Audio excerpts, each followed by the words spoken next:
እቺ ወጣት ታግታ የነበረችው በእነሱ ላሰማችሁ እንዴት እንደሚዘገን የአብይ አህመድ መንግስት የሴቶች ጠላት ነው። ጸረ ሴት ደግሞ ምን ይለናል? ለመጀመሪያ ጊዜ የሴት ከንቲባ ያደረገ የኛ መንግስት ነው ማለት ለመጀመሪያ ጊዜ ሴቶችን ያደፈረ ሴቶችን ያዋረደ ዩኒቨርሲቲ ተማሪ አይቀረው፣ ሞለክሲ አይቀረው፣ ኪንደርጋርደን ተማሪ አይቀረው፣ የቤት እመቤት አትቀረው፣ የቆሎ ተማሪ አትቀረው፣ ሴቶችን ያስደፈረ የሴክሹዋል ጥቃት እንዲደርስባቸው የጾታ ጥቃት እንዲደርስባቸው በዘመን በኢትዮጵያ ታሪክ በኢትዮጵያ ዘመን በሴቶች ላይ የጾታ ጥቃት እንዲደርስ ያደረገው የመጀመሪያው መንግስት ብልጽግና ነው። እቺ ወጣት ስሞት ዩኒቨርሲቲ ገባሽ፣ ዩኒቨርሲቲ ገብተሽ ሁለተኛ ዓመት ተማሪ ሆነሽ ነው ይሄ ነገር ያጋጠመሽ። እንዴት ነበር እስቲ ጊዜውን አስታውሽ? ማለት በጣም ነው የሚከብድ። 3 ሰዓት ላይ ልክ ከላይ በረ 3 ሰዓት ዘጋብኝ። መመለስ አልፈልግ ወጣሁኝና የሆነ ይሮራጣሉ ማለት ነው ሰዎቹ። ስንሄድ በቃ ኧረ እንደዚህ ተኩስ የተነሳ ለምን ትሄዳላችሁ? በቃ በዚህ ሄዱ በዚህና እንትን በሉ እዚያ ካግቡ ምናምን ሲሉን እኛ በሰዓቱ ተኛን ተቆርቁሮ ነው የመሰለን። እኛ እንደዚህ ለማትረፍ ነው ብለን ተንደርድረን ራሳቸው መኪና ገባን። የእነሱ መኪና ምን እንደሆነ ረብሻ የሚፈጥሩ ሰዎች በመጡበት መኪና ክፍት ነው ከኋላ። 1 ዓመት ከ6 ወር ነው እዚያ የቆየነው ጫካ ውስጥ ምንም ነገር ሳይፈጠር። 1 ዓመት ከ6 ወር ምን ነበር የሚሏችሁ? ትጥቅ ነው ልንቀየራችሁ ትታጠቃላችሁ፣ አለበለዚያ ያሰብነዋል እሱ እንሰራለን አብረን ምን ይሆናል እያሉ። የት ነበርስ የምታድሩት? እዚህ ውጭ ላይ ብዙ ጊዜ ዛፍ ነበር እንዲተከልል ተነመለ ነበር። እዛ በምትሆኑበት ጊዜ በተለይ ለሴቶች አስቸጋሪ ሁኔታ የንጽህና መጠበቂያ ማግኘት ነው። ያንንስ እንዴት ነበር የምታሳልፉት? የምን ንጽህና መጠበቂያ ነው? መቀስም ብለን ስናክ ነበር የምንውለው። ከ1 ዓመት ከ6 ወር በኋላ ምንድን ነው የተፈጠረው? መጨረሻችን ላይ ሰልፍ አሰለፉን። እርቃናችንን አውልቀው ልብሳችንን ካወለቁ በኋላ ሰልፍ አስያዙ። እኔ አጋጣሚ ከ5ኛ አካባቢ ላይ ነበርኩኝ። ግንኙነት ከተደረገ በኋላ እንዲህ ሲጨቀጭቁ ራሱ በፌሮ ሲወጉ አላስታውስም። ደንዝዟል ሰውነት። ምን ያህል ሰው እንደተደረገ ምን እንደተደረገ አላውቅም። በ6ኛ ቀን ስነቃ እንደ ማበላ ነው የሚፈሰው። እሷ ደግሞ አንድ አካል ስለጎደላት ምንድን ነው አማራጭ? የለበስኩትን ልብስ አውልቄ እሷን እግሮቿን አስሬ ነቅፋ እየጎተትኩ ጀመር የጀመርኩ እንዳላዝላት አልችላትም። ከዛ አብረን ነው እኮ የምንሄደው አንቺን እኮ ትችላለሽ ስትለኝ እንዲህ ሆነን ሁለት አካል ስንኩል ማን ይቀበለናል አልኳት። እንግዲህ ማንም ቢሆን እንደዚህ ደም እየፈሰሰ እንደዚህ ምድር ሁሉ ጨልሞብኝ ነገ ወዲያ የተሻለ ህይወት አገኛለሁ ብዬ ነገ ወዲያ ጥሩ ቦታ ደርሳለሁ ብዬ አሰብኩት ይመስለኝ። በቃ መጨረሻው እንደዚህ ሲያመር እንደዚህ ሲሆን በጣም ከፋኝ። በቃ ለወዲያውም ነገ ወዲያ እንዴት ነው የምሆነው? ምንድን ነው ማድረግ የምችለው? በምን አይነት መልኩ ነው ህይወቴንስ መጠገን የምችለው? አይዞሽ የምለኝስ ማንኛው ሰው ነው? ምን እንደምልም አላውቅም።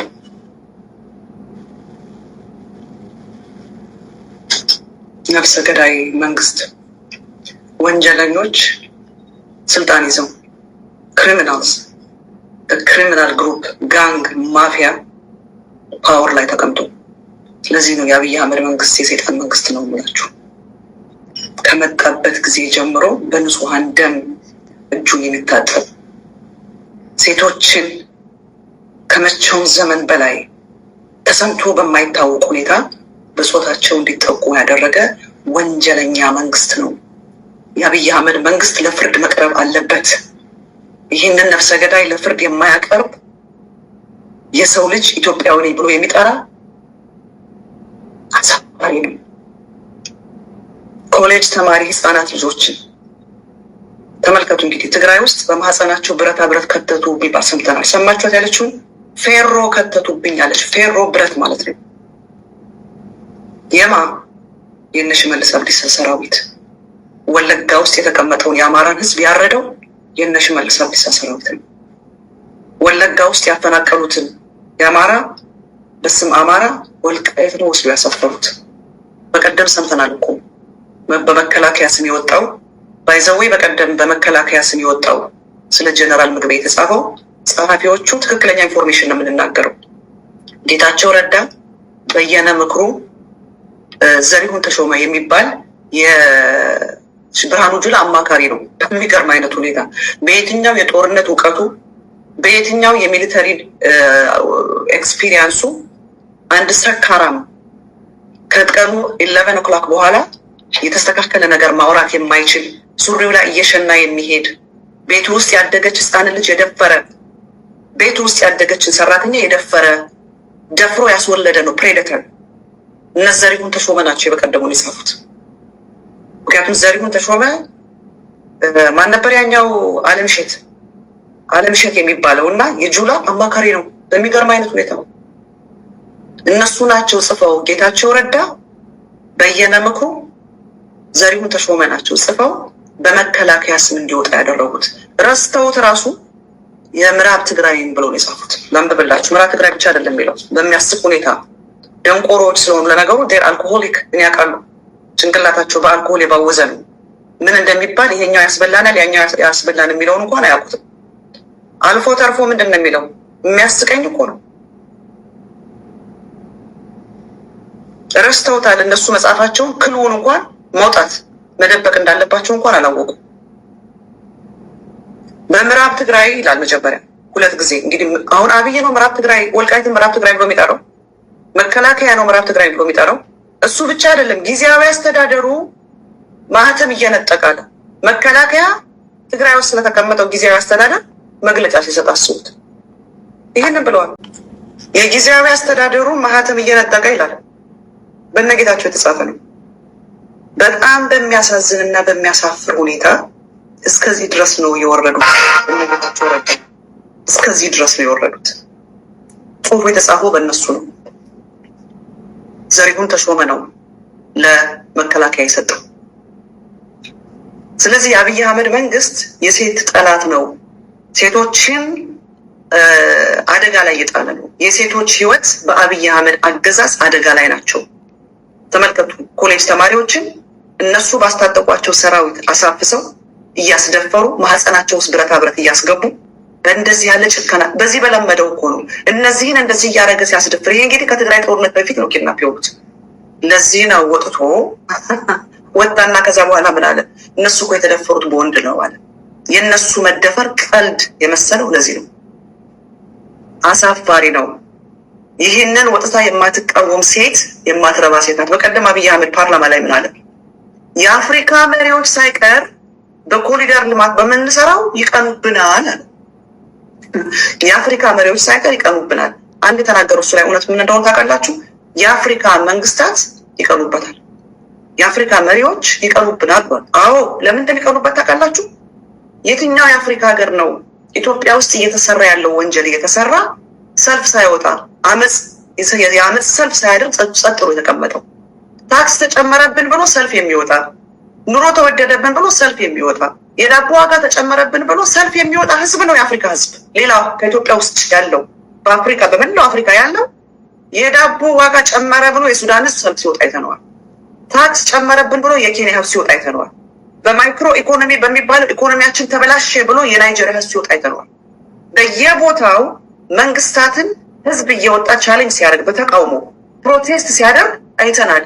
የኢትዮጵያ ህዝብ ግን ምድሩ የጦር ምድር ሆና የጦር አውድማ ሆና ኢትዮጵያ የጦር ሜዳ የጦርነት አውድማ ሆና በሁሉም አቅጣጫ ኢትዮጵያ በጦርነት የኢትዮጵያ ሰራዊት በኢታማዦር ሹሙ የሚመራው በብርሃኑ ጁላ የሚመራው በፊልድ ማርሻሉ የሚመራው ኢትዮጵያኖችን እየገደለ ሴቶችን እየደፈረ ህፃናትን እያረደ በኑሮ ውድነት ህዝቡን አሸማቆት አንገቱን አጉብጦት ነጋዴ ነግዶ እንዳይበላ ነፍሰ ገዳይ ታክስ ሰብሳቢዎች ከመንግስት እኩል የሚካፈሉ 50% ለኔ 50% ለመንግስት ስጥ የሚሉ ወንጀለኞችን አሰማርቶ ህዝብን በዚህ ያለ በመከራ በስቃይ ውስጥ እየገረፈ ያሰቃየ ሰልፍ የሚወጣ የለም ኢትዮጵያ ውስጥ። ለዚህ ነው የአፍሪካ መሪዎች ይቀናሉ ያለው። የሚቀኑት አብይ አህመድ በሰራው በኮሪደሩ ጥፋት ሳይሆን የሚቀኑት በኢትዮጵያ ህዝብ ድንዛዜ ነው። የኢትዮጵያ ህዝብ ተቃውሞ ባለመውጣቱ፣ ሰልፍ ባለመውጣቱ፣ ባለማመፁ፣ ፕሮቴስት ባለማድረጉ ይቀናሉ። በትክክል ተናግሯል።